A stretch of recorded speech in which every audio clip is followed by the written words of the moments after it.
Okay, I'm going to be showing you how to use the gradient tool in Illustrator.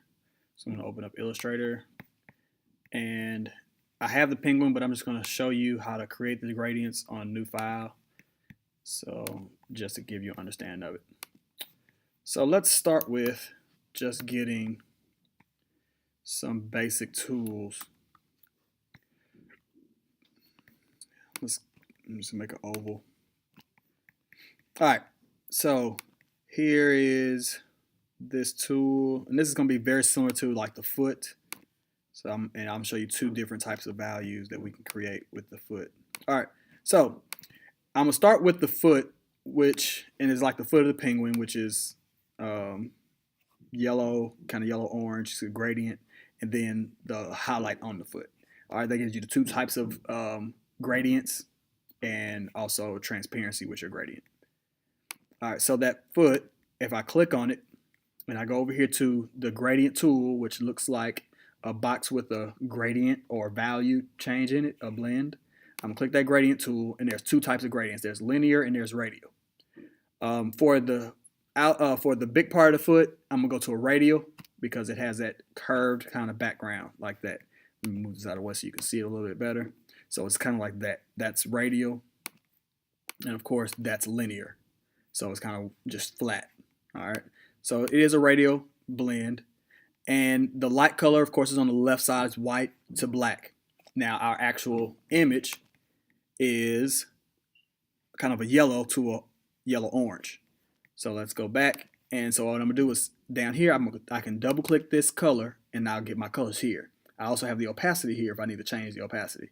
So I'm going to click that yellow and then click this and make it orange. Now I have a nice blend and it looks like the foot. Okay. With this one, I'm gonna bring this in, and this is the white. It's a highlight,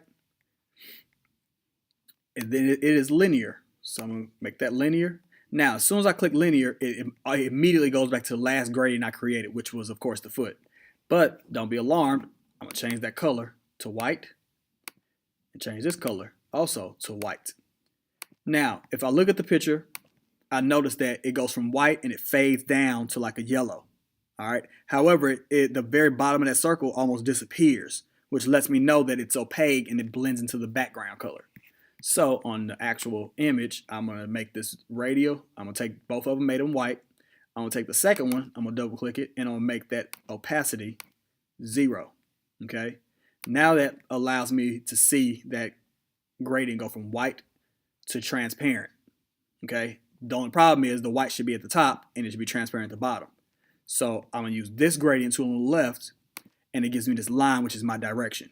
This direction allows me to click. Wherever I click is going to be the white color, and then wherever I drag to is going to be transparent. So if I want it to be white at the top, I click and drag down, and it's white at the top, transparent at the bottom. If it was over here, I can go that way, this way. See how it changes the directions based on how I click. All right, so if I want to go vertical, now what I don't want to do is start up here and drag way down here, because then it's like the middle value is white up here, is gray down here. So if I want that whole gradient change within the shape, then I want to make sure that my line is there. It's not too long. Now I can come over here and make that vertical line. It's going to pop in the middle regardless. So if I am way over here, that's my gradient direction, and it's going to pop in the middle. Same thing if I do it here, it's going to kind of pop in the center of this object, going right through the middle. So you don't have to worry about that. So if it was like, if you actually made it go this way and it's the wrong direction, it's like, wait, I can't click on this. It won't let me because this is in the way. I can just click here, and it's going to make it the right direction and pop it in the center. Okay, so that's that. Now, when I'm on this tool, you see the little dot here and the two colors, the white and then also the transparent white. It's very similar to this. I can also move this little block and control it, and it changes as I'm moving this. It changes over here as well. If I move that white down, it changes. So I can control that from here. I don't have to necessarily go back over there and play with those color changes. But, you know, same tool, but I can easily change the direction. Okay. I can change the direction here as well, but it's more numbers and angles, and I don't have to deal with that, so it's much easier to use this tool. Okay, that is the gradient tool.